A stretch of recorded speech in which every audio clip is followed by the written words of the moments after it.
Speech off. Hi guys, welcome back to my channel. So, I'm getting on here to do a quick video. I turned off the air for whatever, 5-10 minutes it's gonna take to do this video. But, this is my first Harry Potter controversial topic. And I want to talk about Aunt Petunia. I call her my Snape. She is someone that, maybe because we don't see too much of her, like, we see enough to know she's not great, but, like, somehow I just don't garner that much hatred toward her that I have towards Snape. So she is, like, one of those people that I kind of can put myself in her shoes and feel bad for her in a way I just can't for Snape. So, and this kind of leads into another topic of how Muggle-born parents are treated in the wizarding world. So those topics sort of go together for me. So let's start with kind of Aunt Petunia. Her and Lily, her sister Lily, are like best friends for years. And then Lily finds out she's a witch and she goes off to Hogwarts, and Petunia is insanely jealous, and that jealousy spirals, and, they never speak to each other again once they're adults, and she takes in Harry and treats him like crap, right? That's the gist of it. But I think it's a bit more complicated than that. I mean, okay. She's jealous because she deeply wants to be part of this world. And I think that the wizarding world plays a huge part in why things turned out the way they did for Petunia, because they don't exactly do a whole lot to, include Muggles. I mean, Arthur Weasley, for all his I love Muggles, isn't exactly, he likes to tinker with their stuff, and he thinks they're funny, but his interest in Muggles is kind of like a bless your heart type of thing. Bless their heart. They look at them, they don't have magic, that kind of thing. It's not he's not trying to integrate them into the magical world, at least the Muggle, Hermione's parents, for example. I mean, just the way they're treated in general, I'm really going off track, but I'm talking about that because of Petunia. Okay, let's just go back to her. Then I'll get to my sort of tangent. So, I guess what I'm trying to say is I think that she has reason to feel like that world took her sister, because it did. Because once you go to Hogwarts, you don't come back. You come home for the summer, but you're not the same person, and you keep a lot of secrets, which is kind of where I'm going with Hermione. She spent, I think, second year after her third year, she barely spent any time at home. And her parents didn't really have much say over it. She pretty much just told them, oh, I'm staying there for Christmas. Oh, I'm staying there for the summer with Ron. And even in fifth year, she kind of lies to them, saying that she has studying to do when she wants to hang out with Harry, when he's upset about his vision in Order of the Phoenix, which is, it's just... Oh, yeah, and at the beginning of book 5, she pretty much spends the entire summer at Grimmauld Place. They don't need you there. You're just cleaning. Be with your parents. It's... I guess what I'm trying to say is, once you go there, you're not really their kid anymore. So, I can only imagine what it's like to be the sibling of a magical kid. You're, essentially not...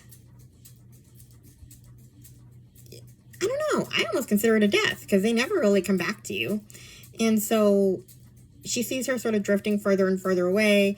And then, the war happens, and she's keeping a lot of secrets. Same with Hermione, too, with her parents. She never told them half of the stuff that was going on. And I kind of think that's kind of messed up. That, even the teachers allow that. I mean, when Ron and Ginny were in the chamber, or when they got injured or whatever, they were told the parents. But Hermione gets a cat face, and nobody ever, or petrified too, and no one ever tells them. It's they don't have any respect as people, as parents, as family members. And so, yeah, I can see how that resentment grew in Petunia till,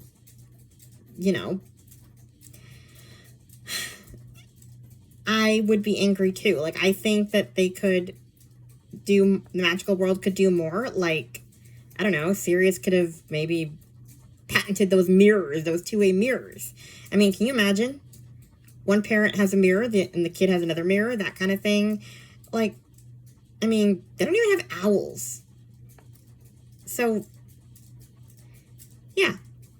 It again comes back to you sort of lose your kids or your sibling or whatever to that world.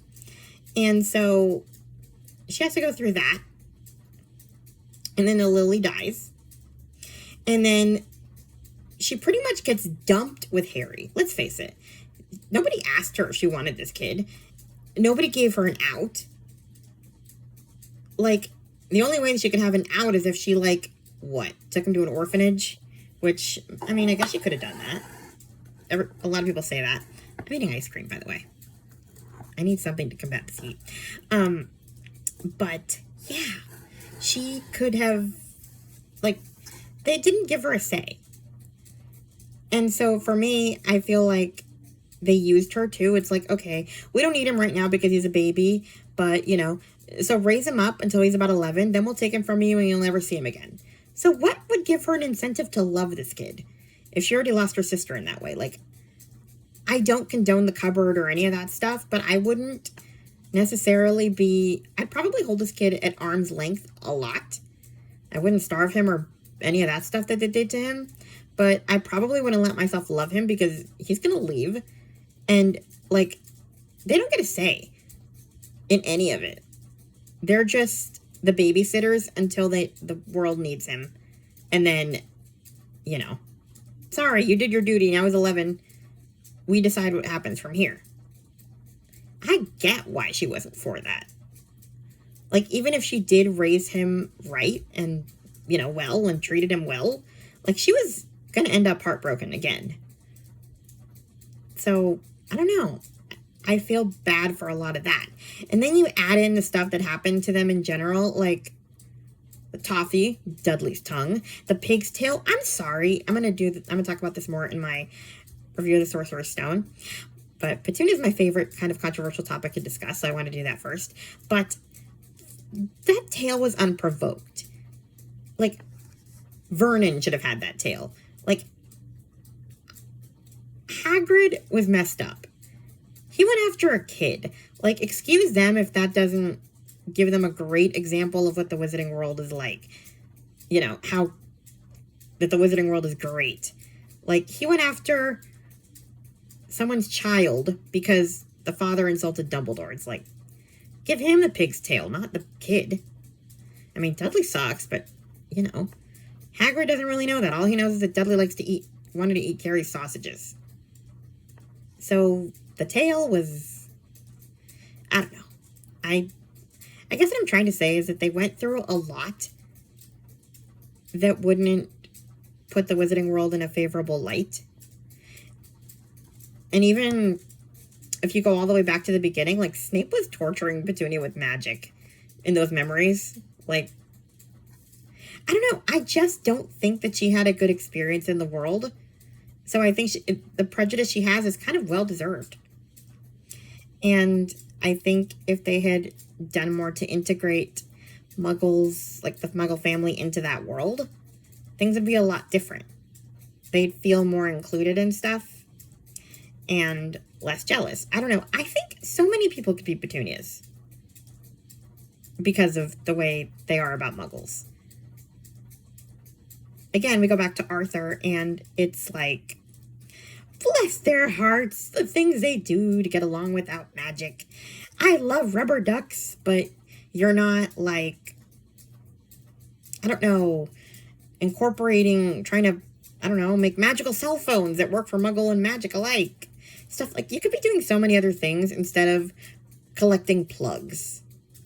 That's another reason why, like, I said this in my, like, Harry Potter tag, I don't take him very seriously when he talks about,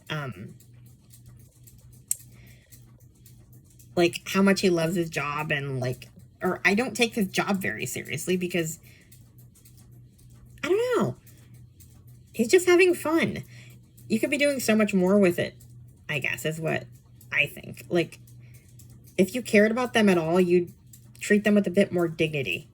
They're not terrible like the Death Eaters. Like, I'm not saying they're bad, but, like, you still want to keep it all separate.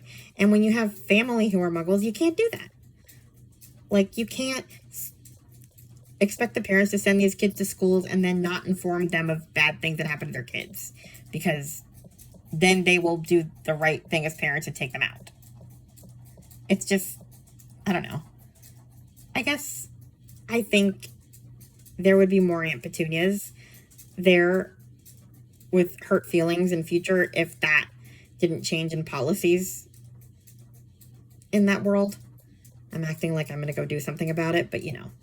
Yeah, that is my first controversial take on a character.